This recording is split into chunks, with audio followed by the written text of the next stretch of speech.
फाल्गुन मास के कृष्ण पक्ष की चतुर्दशी को महाशिवरात्रि का पावन पर्व मनाया जाता है। इस दिन प्रयागराज महाकुंभ में अंतिम अमृत स्नान का विशेष योग बनता है। भगवान शिव और माता पार्वती की पूजा का इस दिन विशेष महत्व है। मान्यता है कि महाशिवरात्रि के दिन भगवान शिव ज्योतिर्लिंग के रूप में प्रकट हुए थे और उसी दिन उनकी माता पार्वती से विवाह भी हुआ था। यही कारण है कि इस दिन शिवलिंग और शिव मूर्ति दोनों की पूजा का विधान बताया गया है।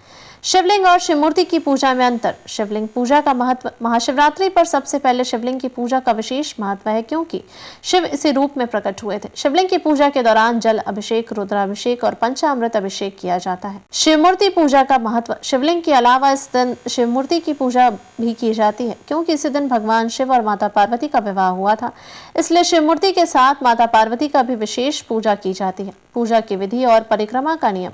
शिवलिंग की परिक्रमा। शिवलिंग की पूजा के दौरान आधी परिक्रमा लगाने का विधान है। शिव मूर्ति की परिक्रमा। शिव मूर्ति की पूजा करते समय पूरी परिक्रमा की जा सकती है। अर्पण सामग्री का अंतर। शिवलिंग पर जल, बेलपत्र, भांग, धतूरा, आंकड़ा और रुद्राक्ष अर्पित किए जाते हैं।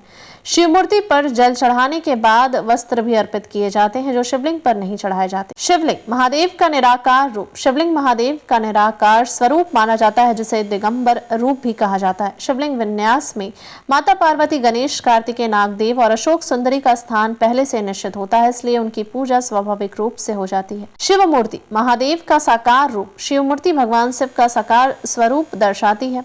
महाशिवरात्रि पर शिव मूर्ति की पूजा के दौरान केवल भगवान शिव और माता पार्वती की पूजा की जाती है। निष्कर्ष, महाशिवरात्रि पर शिवलिंग और शिव मूर्ति दोनों की पूजा का विशेष महत्व है। शिवलिंग भगवान शिव के निराकार रूप को दर्शाता है जबकि शिव मूर्ति उनके साकार रूप की पूजा का प्रतीक है। इस दिन विधिपूर्वक पूजा करने से शिव कृपा प्राप्त होती है और सभी मनोकामनाएं पूर्ण होती हैं। हर हर महादेव।